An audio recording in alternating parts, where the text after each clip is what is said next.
नमस्कार दोस्तों, स्वागत है आपका हमारे YouTube चैनल जरदारी क्लासेस में। तो दोस्तों, उत्तराखंड सामान्य ज्ञान की इस ऑनलाइन कोर्स सीरीज में हम यहां पे शुरू करने वाले हैं उत्तराखंड का भूगोल। इससे पहले मैं हिस्ट्री में बहुत सारी वीडियो बना चुका हूं और हिस्ट्री के अभी कुछ और वीडियो बनानी बाकी है, तो हम धीरे धीरे उसमें बनाते रहेंगे। लेकिन आज से हम यहाँ पर शुरू करने वाले हैं उत्तराखंड का भूगोल। तो आइए दोस्तों, आज की वीडियो शुरू करते हैं। दोस्तों, हम आपके ला रखे हैं उत्तराखंड जीके ऐप, जिसमें आपको उत्तराखंड सामान्य ज्ञान detail notes, Uttarakhand GK MCQ practice set और Uttarakhand competitive exam previous year paper आपको प्रोवाइड किए जाएंगे। तो आपको जाना है अपने गूगल प्ले स्टोर में और यहाँ पे सर्च करना है उत्तराखंड जीके ऐप। यार यहाँ पे उत्तराखंड जीके ऐप आपको सर्च करना है और यहाँ पे आप देख सकते हो उत्तराखंड जनरल नॉलेज 2020 के नाम से हमारा ऐप है और एसजे ग्रुप का ऐप है। तो इस ऐप को आपको इस क्लिक करना है और इसको आपने इंस्टॉल कर देना है और इसका आपको लुत्फ़ उठाना है। और अगर आपको ये ऐप अच्छा लगता है तो इसको आपको 5 रेटिंग देनी है और साथ ही साथ इसके बारे में कमेंट बॉक्स में अपनी राय ज़रूर दें। दोस्तों, तो आज की वीडियो का हमारा टॉपिक है उत्तराखंड की भौगोलिक संरचना व उत्तराखंड का भौगोलिक विस्तार। तो यहाँ पे आप देख सकते हो, ये है उत्तराखंड का मैप। और वैसे नोट्स आपको जैसे अभी तक आपको हिस्ट्री के नोट्स मिलते आए हैं, वैसे आपको भूगोल के नोट्स भी मिल जाएंगे हमारे ऐप में।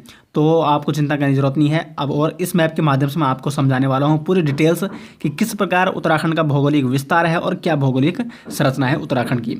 दोस्तों, तो ये आप देख सकते हो उत्तराखंड का ये मैप है और उत्तराखंड की जो भौगोलिक संरचना है, भौगोलिक विस्तार है, उत्तराखंड फैला हुआ है उत्तर में ट्रांस हिमालय से लेकर और दक्षिण में गंगा के मैदानी क्षेत्र। इधर दक्षिण है, ये गंगा का मैदानी क्षेत्र है इधर, और यहाँ है ये ट्रांस हिमालय पड़ता है। तो ट्रांस हिमालय से लेकर उत्तर में और दक्षिण में तक मैदानी क्षेत्र तक फैला हुआ है उत्तराखंड। और उत्तराखंड का आकार है आयताकार। कौन सा आकार है? आयताकार आकार है उत्तराखंड का, ये आपको नोट करना है। हम बात करते हैं इसकी भौगोलिक विस्तार की। तो भौगोलिक विस्तार ये आप देख सकते हो, उत्तरी अक्षांश है 28 डिग्री 43 सेकंड से लेकर, उत्तरी अक्षांश 28 डिग्री 43 सेकंड से लेकर है ये 31 डिग्री 27 सेकंड तक। तो यहाँ इतना तो इसका क्या है, उत्तरी अक्षांश है। और इसका पूर्वी देशांतर तक फैला हुआ है, जो विस्तार है इसका पूर्वी देशांतर, वो है 77 डिग्री 34 सेकंड से लेकर 81 डिग्री 02 सेकंड तक। तो ये तो इसका उत्तरी अक्षांश है और पूर्वी देशांतर तक जितना विस्तार है उत्तराखंड, वो मैंने आपको बता दिया है। अब मैं आपको समझाता हूँ पहले कि उत्तरी अक्षांश और पूर्वी देशांतर क्या है। तो ये आप देख सकते हो, ये है पृथ्वी। या पृथ्वी क्या है, एक गोलार्ध टाइप का है और इसमें डायरेक्शन आपको पता होगी, इधर पूर्व है, इधर पश्चिम, ऊपर है उत्तर और दक्षिण। यानी यहाँ क्या है, पूर्व है, यहाँ पश्चिम है, ये उत्तर है और ये हो गया दक्षिण। इसलिए उत्तरी ध्रुव है, ये है दक्षिणी ध्रुव। अगर हम इस गोले को, ये क्या है, पृथ्वी एक गोलार्ध है, इसको बीच से ऐसे एक काल्पनिक रेखा द्वारा हमने डिवाइड कर रखा है, जिसे क्या कहते हैं, विषुवत रेखा। क्या है, जो क्या है, विषुवत रेखा है, बीच से इसको डिवाइड कर रखा है। तो ये हो गया उत्तरी पार्ट और ये हो गया दक्षिणी पार्ट, क्योंकि उत्तर है दक्षिण है। तो ये इसको कहते हैं उत्तरी गोलार्ध और इसको कहते हैं दक्षिणी गोलार्ध। तो जो रेखाएं, जो काल्पनिक रेखाएं किसी भी स्थान को धरातल पर क्या करती हैं, उत्तरी और दक्षिणी क्षेत्र में बांटती है। उत्तरी और दक्षिणी स्थिति उसकी क्या करती है, निर्धारित करती है। उन्हें कहते हैं अक्षांश रेखाएं। तो ये सारी क्या है, अक्षांश रेखाएं। ये अक्षांश रेखाएं हैं। ये विषुवत रेखा इसका नाम है, क्या कर रही है, उत्तर में और दक्षिण में बांट रही है। ठीक है, तो इसके ऊपर भी है सब उत्तरी रेखाएं, उत्तरी अक्षांश में, और जो नीचे है ये सब क्या है, दक्षिणी अक्षांश है। तो यानी जो किसी भी स्थान को धरातल पर उत्तर और दक्षिण स्थिति में डिवाइड करती है, दक्षिण स्थिति में उसकी स्थिति को निर्धारित करती हैं, उन्हें हम कहते हैं अक्षांश रेखाएं। तो ये तो हो गई अक्षांश रेखाएं सब। अब आती है देशांतर रेखाएं। तो ये क्या हो गया, ये हो गया उत्तर, ये हो गया दक्षिण, ये हो गया पूर्व, ये हो गया पश्चिम। अगर हमने इस गोलार्ध में बीच में एक लाइन खींच दी तो इधर का भाग हो गया पूर्वी और इधर का हो गया पश्चिमी। तो जो रेखाएं धरातल पर किसी भी स्थान की पूर्वी और पश्चिमी स्थिति को निर्धारित कर रही हैं, उन्हें कहते हैं हम देशांतर रेखाएं। तो ये क्या है, देशांतर रेखाएं हैं। इधर पूर्व मतलब ये पूर्वी स्थिति को निर्धारित कर रही हो, ये कर रही हैं पश्चिमी स्थिति को निर्धारित। उसी प्रकार ये उत्तरी स्थिति को निर्धारित कर रही हैं और ये कर रही हैं दक्षिणी स्थिति को निर्धारित। तो पूर्व और पश्चिम स्थिति को निर्धारित करने वाली रेखाएं देशांतर रेखाएं और उत्तर और दक्षिणी स्थिति को निर्धारित करने वाली रेखाएं हैं अक्षांशीय रेखाएं। अब बात करते हैं कि उत्तराखंड या भारत कहाँ पे है। ठीक है, तो ये है गोलार्ध, ये हो गए आपकी देशांतर रेखाएं और ये हो गए आपकी अक्षांशीय रेखाएं। अब भारत है यहाँ पे भारत, उत्तराखंड भी यहाँ पे होगा। और यहाँ पे ये है विषुवत रेखा और ये हो गई एक जो पूर्व और पश्चिम में बांट रही है। तो देखो भारत कहाँ पे है, उत्तर में है, उत्तरी गोलार्ध में है और पूर्व दिशा में है, उत्तरी पूर्वी गोलार्ध में है। ये है उत्तरी पश्चिमी गोलार्ध, ये है आपका दक्षिणी पश्चिमी गोलार्ध और ये है आपका दक्षिणी पूर्वी गोलार्ध। तो भारत की जो स्थिति है वो कहाँ है, उत्तरी पूर्वी गोलार्ध में है। तो इस प्रकार यहाँ पे आप देख सकते हो कि भारत का विस्तार की बात हम कर लेते हैं, तो उसके बाद आपको उत्तराखंड आसानी से समझ में आएगा। तो यहाँ पे आप देख सकते हो जो भारत का उत्तरी अक्षांश है वो है ये रेखाएं है ना, जो ये वो यहाँ पे से लेकर, तो यहाँ पे आता है आपका 6 डिग्री और यहाँ पे आता है आपका 37 डिग्री, 20 से ऊपर है और 40 से नीचे, तो ये है 37 डिग्री 6 सेकंड और यहाँ पे 6 डिग्री 4 सेकंड। तो ये तो भारत का उत्तरी अक्षांश है।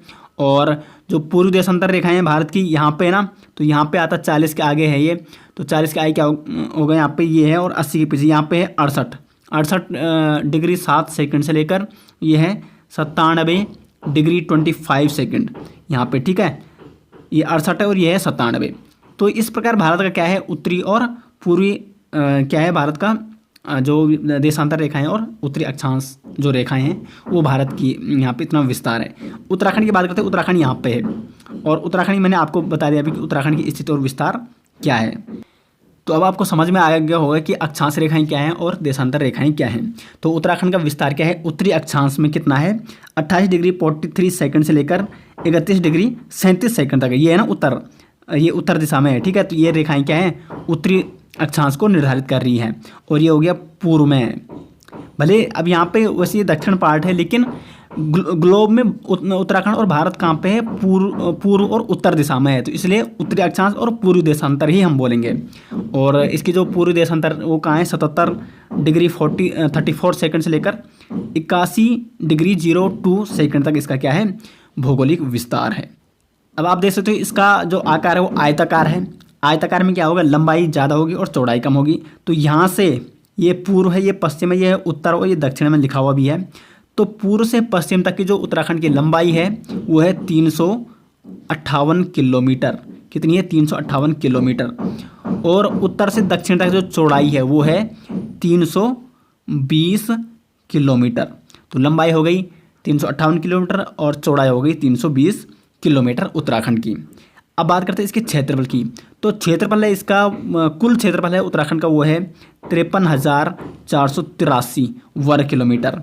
और कुल क्षेत्रफल का जो अधिकांश भाग है 86% भाग कितना है, वो पर्वतीय भाग है। 86.07% भाग कुल क्षेत्रफल का वो पर्वतीय है, यानी 46,035 वर्ग किलोमीटर क्या है, पर्वतीय भाग है। जबकि जो मैदानी भाग है वो है केवल 13.93%, यानी 7,448 वर्ग किलोमीटर भाग क्या है, मैदानी क्षेत्र है उत्तराखंड में। इसलिए इसको पर्वतीय या पहाड़ी या पर्वतीय राज्य का दर्जा भी दिया गया है उत्तराखंड को। और पर्वतीय राज्यों की बात करें तो उत्तराखंड का स्थान है पर्वतीय राज्यों में वो है, पहले था 11वां राज्य था ये पर्वतीय। लेकिन अब जैसे ही जम्मू कश्मीर क्या हो गया, जम्मू कश्मीर भी एक क्या है, एक पर्वतीय राज्य है। तो उस टाइम तो 11वां था, लेकिन जम्मू कश्मीर जैसे ही केंद्र शासित प्रदेश बन गया है तो अब जम्मू कश्मीर राज्य नहीं है। तो इसलिए उत्तराखंड का पर्वतीय राज्यों में स्थान कौन सा है, 10वां। ये आपको नोट करना, अगर एग्जाम में आजकल क्वेश्चन बनता है कि उत्तराखंड का पर्वतीय राज्यों में स्थान कौन सा है, तो 10वां स्थान है उत्तराखंड का। जबकि पहले कौन सा था, 11वां था, जब जम्मू कश्मीर एक क्या था, राज्य था। लेकिन अब जम्मू कश्मीर एक केंद्र शासित प्रदेश है। अब बात करते हैं कि उत्तराखंड का क्षेत्रफल की दृष्टि से भारत में कौन सा स्थान है, तो वो है 18वां। सबसे पहले 18वां था, लेकिन जैसे ही तेलंगाना राज्य का निर्माण होता है तो तेलंगाना का क्षेत्रफल उत्तराखंड से अधिक है, तो उत्तराखंड आगे खिसक जाता है और उत्तराखंड हो जाता है 19वां स्थान हो जाता है उत्तराखंड का क्षेत्रफल की दृष्टि से। लेकिन जैसे ही जम्मू कश्मीर क्या बना, केंद्र शासित प्रदेश बना, तो जम्मू कश्मीर का क्षेत्रफल था ज़्यादा उत्तराखंड से, तो जम्मू कश्मीर बीच से हट गया और फिर उत्तराखंड का क्षेत्रफल की दृष्टि से यहाँ पे जो क्रम है भारत में वो है 18वां बड़ा राज्य है क्षेत्रफल की दृष्टि से उत्तराखंड भारत का।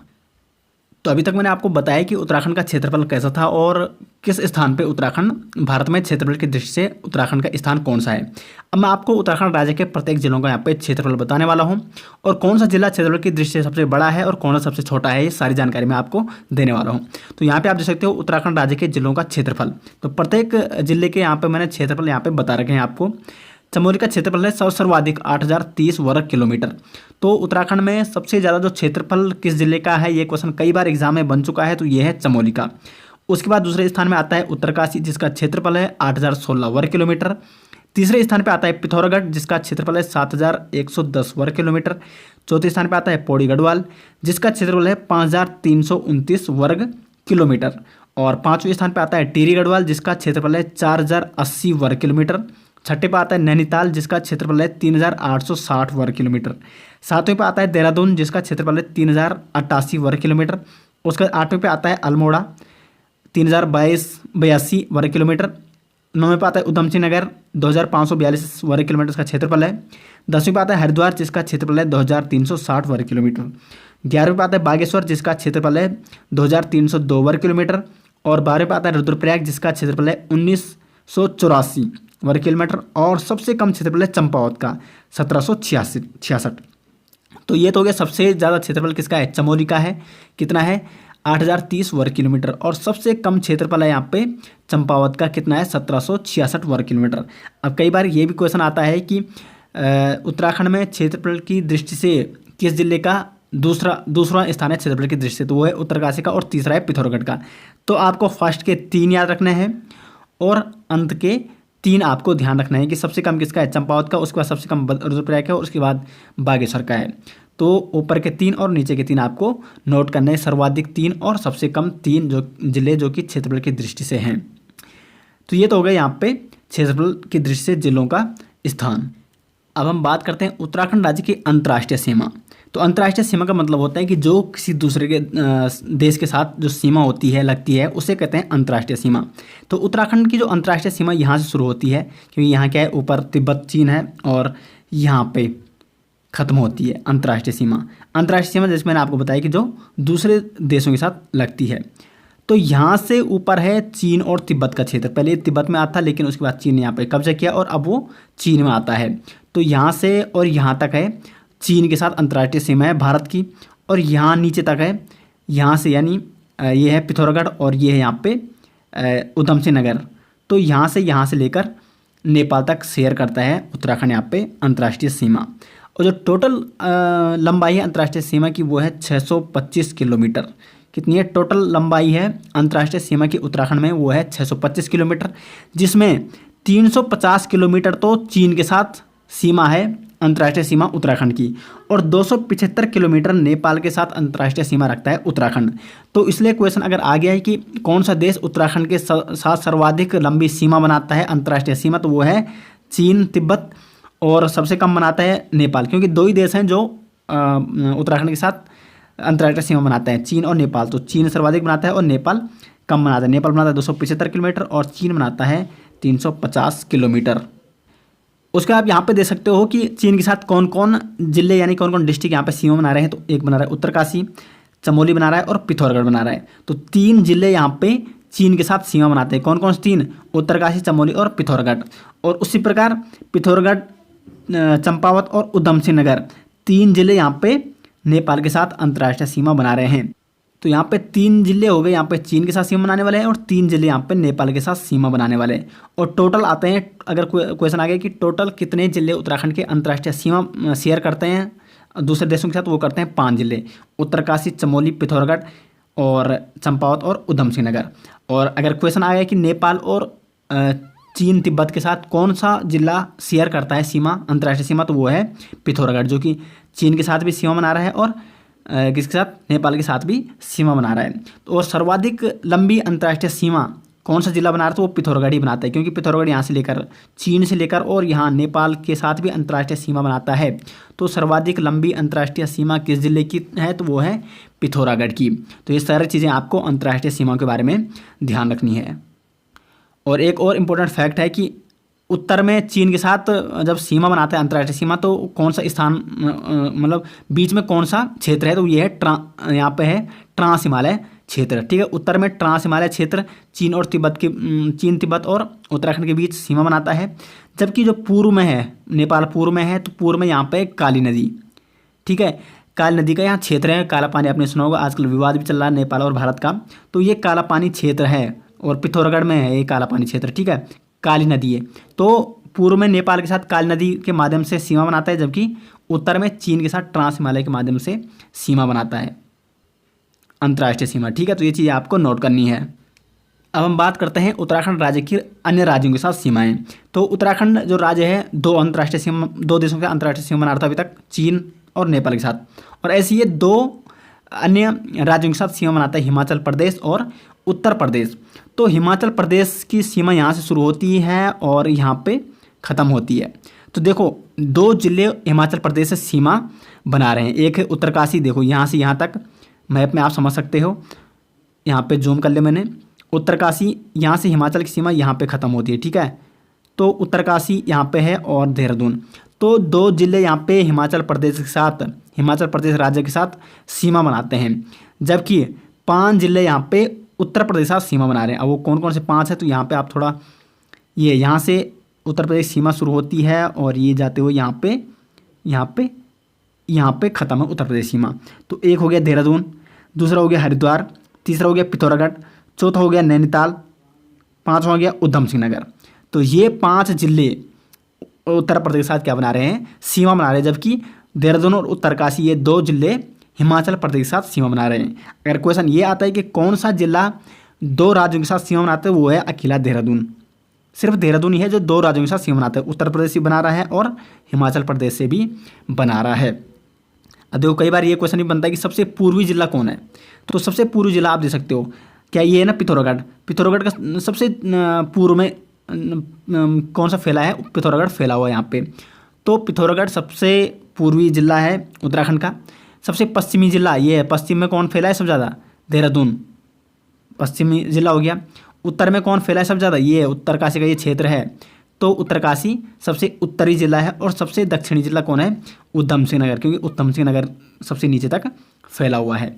तो ये तो मैंने आपको बताया कि सबसे पूर्वी जिला हो गया पिथौरागढ़, सबसे पश्चिम हो गया देहरादून, उत्तर हो गया उत्तरकाशी और दक्षिणी जिला हो गया उधम सिंह नगर। अब कई बार ये भी बनता है कि सबसे ऐसा कौन सा जिला है जो सबसे अधिक जिलों के साथ सीमा बनाता है, तो वो है यहाँ पे पौड़ी गढ़वाल, जो कि बनाता है 7 जिलों के साथ सीमा। अब देखो यहाँ पे पौड़ी गढ़वाल, तो एक बना रहा है हरिद्वार के साथ, एक दूसरा देहरादून के साथ, तीसरा है टिहरी गढ़वाल, चौथा है रुद्रप्रयाग, 5वां है चमोली, 6ठा है यहाँ पे अल्मोड़ा और 7वां यहाँ पे नैनीताल। तो 7 जिलों के साथ यहाँ पे क्या बना रहा है, सीमा शेयर करता है पौड़ी गढ़वाल जिला। तो सर्वाधिक जो अन्य जिलों के साथ सीमा बनाता है वो कौन है, पौड़ी ही है।